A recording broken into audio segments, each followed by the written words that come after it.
देखिए अभी अखिलेश जी जब पूरी अनुष्ठान की विधि बताने लगे तो भ्रम होने लगा था कि क्यों कांग्रेस के कोई प्रवक्ता आए हैं या शायद कोई पुजारी पंडित आ गए हैं। अच्छा लगा कि कांग्रेस के लोगों को अनुष्ठान की विधि के बारे में मालूम है। अब मैं ऐतिहासिक कुछ तथ्य बता रहा हूं, ऐतिहासिक तथ्य। अब ऐतिहासिक तथ्य, अरे भाई एक ही प्रवक्ता बोलेगा, एक ही प्रवक्ता बोलेगा, कई प्रवक्ता नहीं बोलेंगे, कई प्रवक्ता नहीं बोलेंगे, एक ही प्रवक्ता बोलेगा। मैं दो उदाहरण में दूंगा। मैं दो उदाहरण इतिहास से निकाल करके दे रहा हूं। ईश्वर के अतिरिक्त इस चराचर जगत में कुछ भी पूर्ण नहीं है। इस भौतिक जगत में जो कुछ भी है वो अपूर्ण है। मैं इतिहास से उदाहरण दे रहा हूं। 1951 में जब सोमनाथ के मंदिर का पुनरुद्धार हुआ तब भी भवन पूरा निर्मित नहीं था।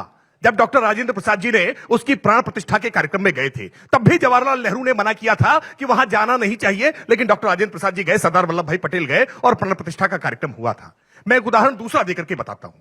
सच यह है कि देश का संविधान जो लागू हुआ 26 जनवरी 1950 को, क्या संविधान पूर्ण था? और अगर संविधान पूर्ण था तो 100 से ज्यादा संविधान के संशोधन क्यों हो गए?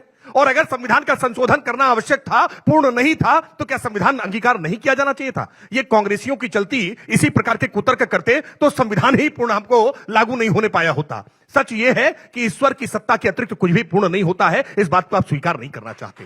हमेशा उसमें परिवर्तन की, परिष्कार की, विस्तार की गुंजाइश हमेशा बनी रहती है। लेकिन ये तरह तरह के भ्रम फैलाएंगे, तरह तरह की दुविधा उत्पन्न करने का प्रयास करेंगे, क्योंकि इन्हें लगता है कि आज पूरा देश राममय हो गया है और राममय होने के कारण कहीं इसको भारतीय जनता पार्टी कहीं राजनीतिक लाभ ना पा जाए।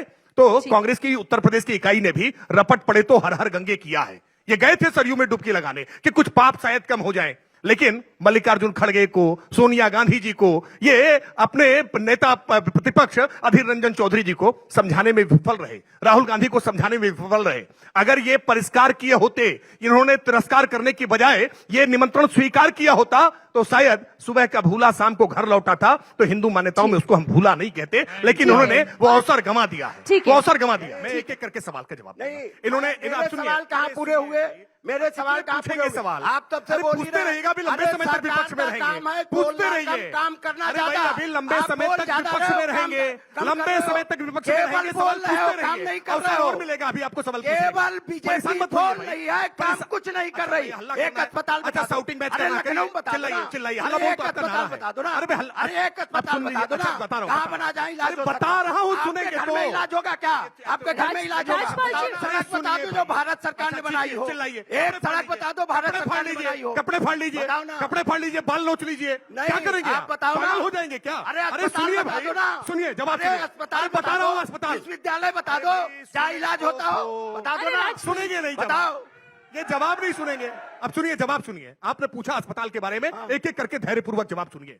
उत्तर प्रदेश में 17 मेडिकल कॉलेज थे। उत्तर प्रदेश में कहाँ इलाज? और लखनऊ बताओ ना जहाँ इलाज चल रहा हो। ये लखनऊ की सुनने को तैयार नहीं है। अरे भाई लखनऊ ही उत्तर प्रदेश नहीं है। उत्तर प्रदेश सोनभद्र से लेकर के सहारनपुर तक, उत्तर प्रदेश सहारनपुर से सोनभद्र तक, बलिया से लेकर के बाला, तुम लखनऊ बताओ ना। मैं आखिरी बार आपको कह रहा हूँ, इलाज होगा। इन्होंने सवाल पूछे हैं, हम एक एक करके जवाब दे रहे हैं। उत्तर प्रदेश के 75 जिलों में आज हर जिले का अपना मेडिकल कॉलेज बनाने का काम भारतीय जनता पार्टी की सरकार ने किया है। हर जिले में मेडिकल कॉलेज बनाया है, वरना केवल ये उत्तर प्रदेश को सैफाई से नापते थे। सैफाई में अस्पताल बना दिया तो मान लिया कि उत्तर प्रदेश में अस्पताल बन गया। ये सैफाई के अस्पताल से उत्तर प्रदेश का अस्पताल नहीं होता है। एक एक करके जवाब सुनिए। आपने स्वास्थ्य को लेकर पूछा है, अरे लखनऊ बता दो भाई। अरे सुनिए धैर्यपूर्वक मैं जवाब दे रहा हूं और उम्मीद करता हूं कि जिस तरह से धैर्यपूर्वक मैंने आपको सुना है, आप धैर्यपूर्वक सुनेंगे। आपने स्वास्थ्य को लेकर के सवाल उठाया, मैंने कहा कि उत्तर प्रदेश केवल सैफई नहीं है, केवल लखनऊ नहीं है, सहारनपुर से लेकर के सोनभद्र तक और गाजीपुर से लेकर के गाजियाबाद तक पूरा उत्तर प्रदेश है। उत्तर प्रदेश के 75 जिलों में हमने मेडिकल कॉलेज देने का काम किया है। हर जिले का मेडिकल कॉलेज हो। क्यों लखनऊ तक दौड़कर आना पड़े? किसी को बलिया से, किसी को गाजियाबाद से, क्यों लखनऊ तक दौड़कर आना पड़े? सबके लिए इलाज उसके द्वार पर पहुंचाने का काम हम करेंगे। यह भारतीय जनता पार्टी का कमिटमेंट है। आपने सवाल उठाया शिक्षा को लेकर के, आपने सवाल शिक्षा को लेकर के उठाया। यह सवाल पूछने के लिए भी जो चिट उठा रहे थे ना, यही मॉडल था आपका। यही नकल के आधार पर उत्तर प्रदेश में शिक्षा चलती थी। उत्तर प्रदेश को हमने नकल मुक्त करने का काम किया है। उत्तर प्रदेश की शिक्षा की वापस प्रतिष्ठा बहाली करने का काम भारतीय जनता पार्टी की सरकार ने किया है। आपने सवाल पूछा सुरक्षा को लेकर के। उत्तर प्रदेश में 1 डिस्ट्रिक्ट 1 प्रोडक्ट आज हुआ है। पहले वन डिस्ट्रिक्ट वन माफिया हुआ करता था, पर चले जाते इलाहाबाद में तौतीक अहमद के खौफ से थर्राया करता था, चले जाएंगे बनारस की तरफ तो मुख्तार अंसारी के खौफ से थर्राता रहेगा, चले जाएंगे पश्चिम की तरफ तो मुकीम कला के गैंग से लोग डरा करते थे, अपहरण, रंगदारी, वसूली, डकैती,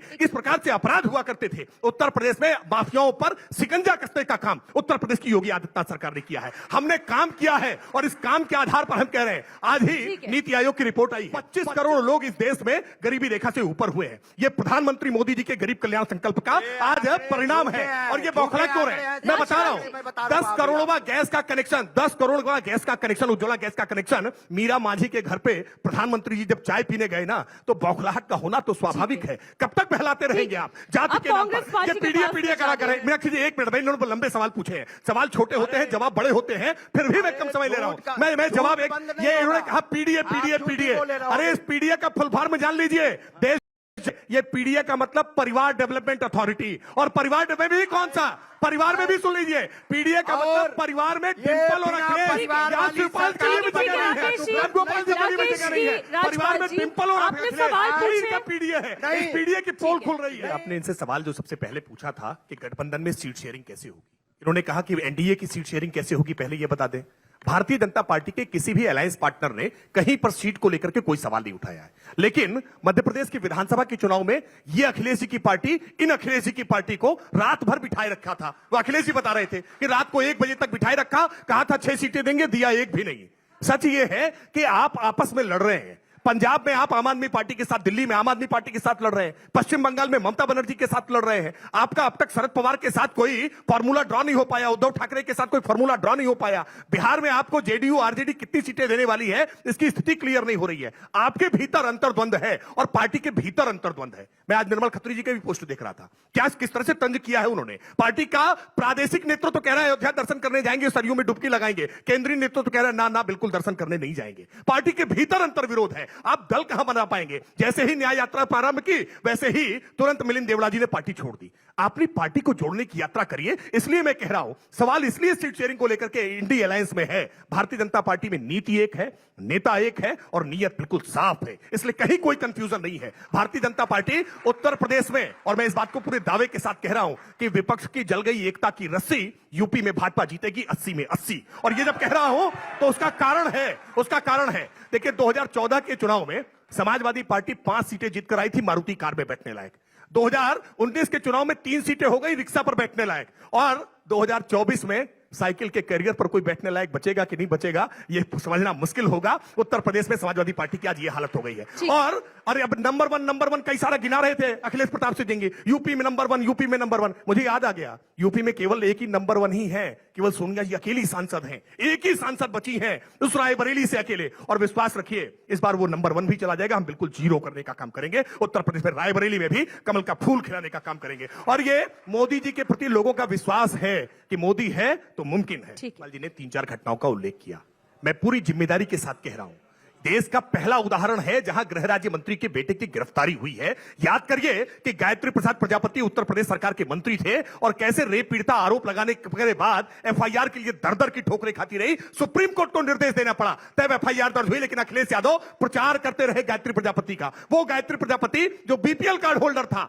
जिसके मुंबई में फ्लैट ईडी ने जब्त करने का काम किया है, यह समाजवादी पार्टी के विकास का मॉडल था, जहां रेपिस्टों को पूरा भरपूर सम्मान दिया करते थे। मुजफ्फरनगर दंगे में हजारों लोगों को बेघर कर देने वाले, सैकड़ों लोगों की हत्याएं कर देने वाले, हर जिले में माफियाओं का पैरेलल साम्राज्य कराने वाले आज कानून व्यवस्था पर हमसे सवाल पूछ रहे हैं। क्या गृह राज्य मंत्री का बेटा जेल नहीं गया? क्या स्वामी चिन्मयानंद जेल नहीं गए? क्या बताओ बच्चियों के साथ में जिनको आप क्या हुआ, उन्नाव में क्या हुआ, बताओ ना। पूछते तो जवाब नहीं सुनते हैं, दुर्भाग्यपूर्ण यही है ना। सवाल पूछते तो जवाब सुना करिए। क्या बीएचयू कांड के लोग जेल नहीं गए? क्या भारतीय जनता पार्टी से कोई जुड़ा होगा तो वो जेल जाने से बच सकता है क्या? कितने दिन बाद जेल गए? वो भाजपा से जुड़ा हो, सपा से जुड़ा हो, कांग्रेस से जुड़ा हो, किसी से जुड़ा हो, अपराध किया है तो जेल की सलाखों के पीछे जाना ही पड़ेगा। यह सरकार की हमारी इच्छा शक्ति है जो किसी में भेद करने का काम नहीं करती है। इन्होंने कहा कि इलाज करने के लिए खेत बिक जाते हैं, यह आपके समय में होता था साहब। आज 5 अरे लाख बता रुपए दो ना। का आयुष्मान कार्ड हमने देने का काम किया है। 5 लाख रुपए में अब न किसी के गहने बिकेंगे, न किसी के आज खेत बिकेंगे। ये मोदी की गारंटी है कि आपके घर पर आयुष्मान कार्ड पहुंचेगा और आयुष्मान कार्ड से आपका अखिलेश सब सुन लीजिए। प्रताप। बात यह कि कानून क्यों बदला जा रहा है? अखिलेश जी, अब जवाब जवाब। एक को लाभ आपने- पहुंचाने के लिए नहीं, आपने सवाल पूछा। सारे एयरपोर्ट उन्हीं का होगा, सारा पोर्ट उन्हीं का होगा, सारा सुप्रीम कोर्ट खजाने अब मैं- उसी अब को मैं- होगी, अब मैं सारा सुप्रीम सारा मैं इस बार स्टील का उन्हीं का होगा। नहीं, नहीं, बहुत सुप्रीम कोर्ट का अच्छा है। ऑब्जर्वेशन में नहीं पढ़ना चाहती, क्योंकि ये आप सभी को पता जी, है कि जी, अडानी जी। पर सुप्रीम कोर्ट का ऑब्जर्वेशन क्या है। क्या अब ऑब्जर्वेशन अखिलेश जी- फैसला आ गया? क्या ऑब्जर्वेशन क्या है? सुनिए अखिलेश जी, आपने सवाल पूछा है, अब मैं सवाल का जवाब देता हूं। आपने कहा कि मोदी जी के मित्र हैं, अडानी को हालांकि काम आप भी दे रहे हैं। मैं दूसरा जवाब देता हूं, मित्र क्या होता है। भोपाल गैस त्रासदी में हजारों लोगों की मौत होती है और मौत के लिए जिम्मेदार वॉरेन एंडरसन को हवाई जहाज में बैठा करके भगाना, यह मित्रता होती है। यह मित्रता होती है कि कैसे बोफोर्स के तोप के घोटाले में क्वात्रोची के साथ कैसे लेन देन होता है। बोफोर्स तोप घोटाले में यह मित्रता होती है। विदेशी तमाम उद्योगपतियों के साथ आपने मित्रता और मित्रता के नीचे क्या किया है, यह देश जानता है और इसीलिए कांग्रेस को भ्रष्टाचार का पर्याय मानता है। देश के उद्योगपतियों से आपको चिढ़न है, आप जानते हैं, आप चाहते हैं कि विदेशी मित्रों के साथ लेन देन का व्यवहार होना चाहिए, भारत का कोई उद्योगपति नहीं बनना चाहिए। लेकिन आपने प्रभुराम को लेकर के भी सवाल किए। आपने कहा कि प्रभुराम निजी आस्था का विषय है। अगर न प्रभुराम को अपने निजी आस्था में शामिल किया होता या आपके पड़ोसी एनडी अलायंस वाले, तो शायद मुलायम सिंह यादव जी से पार्टी छीनी नहीं होती। क्योंकि राजा दशरथ के कहने पर तो 14 वर्ष का वनवास प्रभुराम चले गए थे। उन्होंने सवाल नहीं किया था पिता से। 14 वर्ष का वनवास पिता ने मांगा और वो वनवास पर चल दिए पत्नी और भाई को लेकर के। लेकिन मुलायम सिंह यादव जी से पार्टी की सत्ता छीन लेने का काम किया था। अगर प्रभुराम की मर्यादा से सीखा होता तो समाजवादी पार्टी की दशा नहीं होती। इसलिए हम कह रहे हैं कि अयोध्या में प्रभुराम के मंदिर से उस राम राज्य की स्थापना होगी, उन आदर्शों की स्थापना होगी और लोग सीखेंगे कि हमारे राम आए हैं और हम प्रभुराम के आदर्शों को अपने जीवन में उतारने का काम करेंगे। मैं जानता हूं बौखलाएं, ये बौखलाएं, गूगल करके राम देखो। भक्तों पर हत्या हमारे पास आज चर्चा के लिए बोलिए, इतना ही समय था।